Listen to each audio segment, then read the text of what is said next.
दीपक पांडे बापूजी के आश्रम में पिछले 9 सालों से समर्पित हूँ और इंजीनियरिंग का स्टूडेंट भी रहा हूँ। इंजीनियरिंग मैंने की है। बापूजी ने शुरू से ही पिछले 50 से भी अधिक वर्षों से सनातन संस्कृति का ज्ञान पूरे विश्व में जितनी तेजी से फैलाया, आज तक किसी ने नहीं फैलाया। नहीं, जो लोग अधर्म का आश्रय चाहते हैं, अधर्म को बढ़ाना चाहते हैं, उनके लिए बापू रोड़ा बन गए। उस कारण ही बापूजी को इन लोगों ने एक षड्यंत्र का शिकार बनाया। यहाँ अभी भी लाखों करोड़ों लोग बापूजी के समर्थन में हैं और रहेंगे। क्यों? बापूजी के आश्रमों में यही आध्यात्मिकता है, यही शांति है जो व्यक्ति को मिलती है। बापू भर समाज के लिए या किसी लोगों के लिए वो दोषी दिखते हों, लेकिन उनका ज्ञान समाज के लिए हितकारी है। हम अपने जीवन को सार्थक करने के लिए, अपने हित के लिए बापूजी की शरण में आए और अपना जीवन उन्हें की सेवा में देकर अपना हित कर रहे हैं। दीपक पांडे बापूजी के आश्रम में पिछले 9 सालों से समर्पित हूँ और वर्तमान में ऋषि प्रसाद की सेवा में कलकत्ता आश्रम में सेवारत हूँ। सूरत आश्रम में किस लिए आना हुआ? सूरत आश्रम में वार्षिक ऋषि प्रसाद का अखिल भारतीय सम्मेलन था, जिसमें पूरे भारतवर्ष के ऋषि प्रसाद के क्षेत्रीय प्रमुख आए थे। उसी निमित्त यहाँ आना हुआ। 9 सालों से बापू के आश्रम में रह रहे हो, तो ये जो बापू पे जो आरोप लग रहे हैं उसके बारे में क्या कहोगे? आरोप तो केवल आरोप हैं और भले इसके लिए निर्णय भी आ गया है, लेकिन मेरा अनुभव और लाखों करोड़ों लोगों का अनुभव, उसमें हम बिलीव करते हैं। उनकी अपने हर व्यक्ति के अंदर की कोर्ट होती है, वो क्या जजमेंट देती है, हम उस जजमेंट को मानते हैं। हम किसी कोर्ट का अनादर नहीं करते हैं, वो अपनी जगह है। लेकिन वर्तमान समय में न्यायालय का और कानून का जो दुरुपयोग हो रहा है वो गलत है और दुरुपयोग अधिक मात्रा में हो रहा है, सदुपयोग कम हो रहा है। तो ये उसी का पहलू है और बापूजी को उसी एक षड्यंत्र के तहत ये मोहरा बने हैं। कौन करेगा षड्यंत्र? कौन मोहरा बनाएंगे बापू? बापूजी ने शुरू से ही पिछले 50 से भी अधिक वर्षों से सनातन संस्कृति का ज्ञान पूरे विश्व में जितनी तेजी से फैलाया, आज तक किसी ने नहीं फैलाया, नहीं फैला पाएंगे। बापूजी एक ब्रह्मवेत्ता हैं, ब्रह्मज्ञानी संत हैं। जितनी तेजी से बापूजी ने करोड़ों लोगों को जोड़ा, और यही एक कारण था जो सनातन संस्कृति का प्रचार इतनी तेजी से हुआ और लोग जुड़ते गए, धार्मिक बनते गए, परोपकारी बनते गए, जिससे कि वो अधार्मिक प्रवृत्तियों से अलिप्त रहने लगे। यही कारण था कि लोग जब अधर्म को त्याग रहे हैं, लेकिन जो लोग अधर्म का आश्रय चाहते हैं, अधर्म को बढ़ाना चाहते हैं, उनके लिए बापू रोड़ा बन गए। तो वो यही चाहेंगे ना कि इन्हें किसी न किसी माध्यम से हटाया जाए, साइड किया जाए। तो उस कारण ही बापूजी को इन लोगों ने एक षड्यंत्र का शिकार बनाया। 9 साल का जिक्र किया, 9 सालों से बापू के आश्रम में रह रहे हो, तो लोगों का ऐसा कहना है कि आश्रम के अंदर गलत गतिविधियां होती है, तो उन लोगों को क्या कहना चाहोगे? मैं तो यही कहूँगा, देखिए, मैं एक यंग जनरेशन का युवान हूँ। मैं चाहता तो मैं एक वैसे इंजीनियरिंग का स्टूडेंट भी रहा हूँ, इंजीनियरिंग मैंने की है। तो मैं भी इस कंडीशन में, इस वर्तमान टाइम में कहीं अच्छी कंपनी में जॉब लेके सर्विस कर सकता था, लेकिन इस विपरीत परिस्थिति में भी बापूजी को दोषी साबित भी कर दिया है और मेरा खुद का अनुभव कहता है कि ये गलत है। तो ऐसे में लोगों को यही मैं कहना चाहूँगा कि खुद का अनुभव और खुद आकर देखें आश्रम में क्या होता है। इतने लाखों करोड़ों लोग क्यों जुड़ते हैं? अगर कोई व्यक्ति गलत है, गलत कार्यों में संलिप्त है और ये प्रूव होता है, मान्य होता है, तो उसके पीछे कोई आता नहीं है, लोग उसे गलत मानते हैं। लेकिन यहाँ ऐसा नहीं है। यहाँ अभी भी लाखों करोड़ों लोग बापूजी के समर्थन में हैं और रहेंगे। क्यों? क्योंकि उनका हृदय कहता है, उनका अनुभव कहता है। लेकिन ये लोगों का तो ऐसा कहना है कि ये तो बापू के अंधभक्त है, अंधश्रद्धा है, तो उसके बारे में क्या कहोगे? देखिए, अंधभक्त होना, अंधश्रद्धा होना, ये एक वो मैटर हो जाता है कि वो अनपढ़ लोग होते हैं कि चलो पढ़े लिखे नहीं है, इनको बोल दिया, वो मान लिए। लेकिन जो एजुकेटेड लोग हैं, आज बुद्धिजीवी वर्ग जिसे कहा जाता है, पढ़ा लिखा समाज, तो ये पढ़ा लिखा समाज कभी अंधभक्त नहीं होता है। वो बिलीव करता है अनुभव में, एक्सपीरियंस में। तो ये एक्सपीरियंस है, अनुभव है, अंधभक्ति इसे नहीं कह सकते।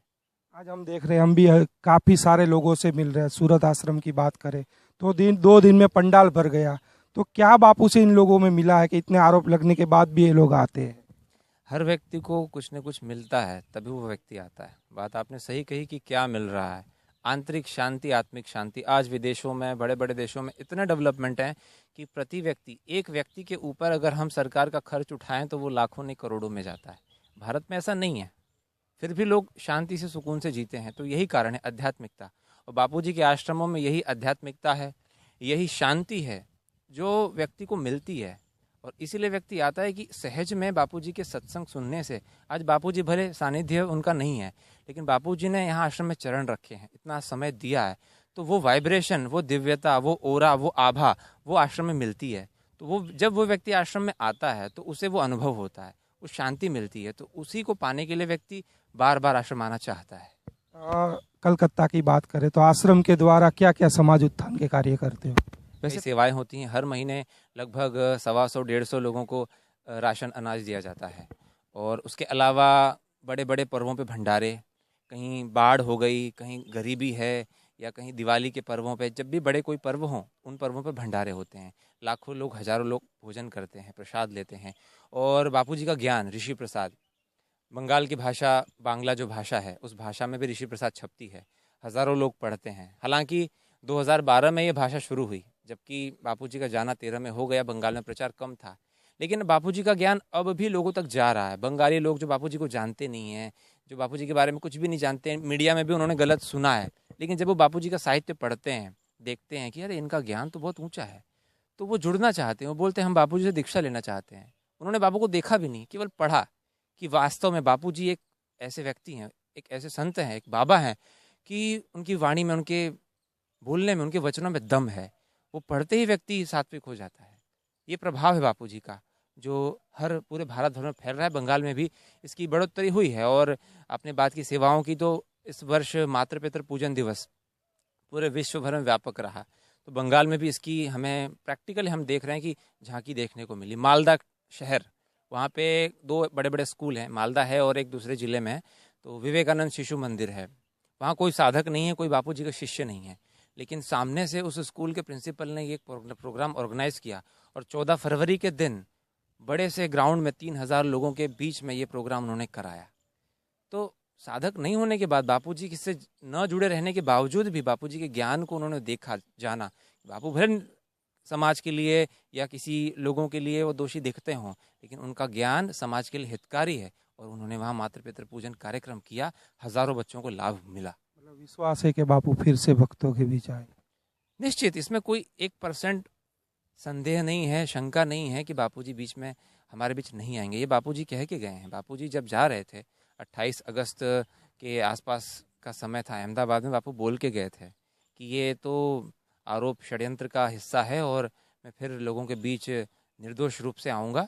बापू अंदर जाने के बाद भी हम सबको विश्वास दिलाते आए हैं कि सब निराधार हैं, और वो जो जिसने आरोप लगाया है वो भी भ्रम का शिकार है। वो तो मेरी बेटी है, बेटी के समान मैं उसे चाहता हूँ, और सब निराधार सिद्ध होगा, और बापू हमारे बीच आएंगे ही। मतलब आरोपों में कोई सच्चाई नहीं? 1% नहीं है। आरोप लगे हैं, आप देखना रिकॉर्ड खोलकर, आरोप कईयों पे लगते हैं और प्रूफ भी होते हैं, लेकिन छोटी अदालत कोई गलती करती है, ऊपर की कोर्ट सुधारती है, उससे ऊपर की भी कोर्ट उसे सुधारती है। तो यहाँ ऐसा ही देखने में आ रहा है। आपने बताया इंजीनियर के स्टूडेंट रहे हो, तो क्या देखा बापू में कि पूरा जीवन समर्पित कर दिया? बापूजी में हमने जो देखा कि जीवन जो अपने लिए होता है, पढ़ लेना, जॉब, बिजनेस या अन्य कोई सेक्टर, वो अपने लिए जीना, अपने लोगों तक सीमित रहना, ये एक स्वार्थी जीवन में आ जाता है। और बापूजी ने जो अपना जीवन 50 साल दिया समाज को, तो उससे हमें ये देखने को मिला कि ये कैसे संत हैं जो अपना जीवन समाज को दे देते हैं। आज पढ़े लिखे वर्गों की हम बात करें, लोग सोशल सर्विस, समाज सेवा, बड़े बड़े ट्रेंड चल पड़े हैं कि भाई समाज की सेवा करनी चाहिए, क्या है, लेकिन वास्तव में समाज की सेवा तो ब्रह्मवेत्ता करता है। 2 घंटा आजकल लोग नहीं दे पाते हैं किसी सेवा के लिए।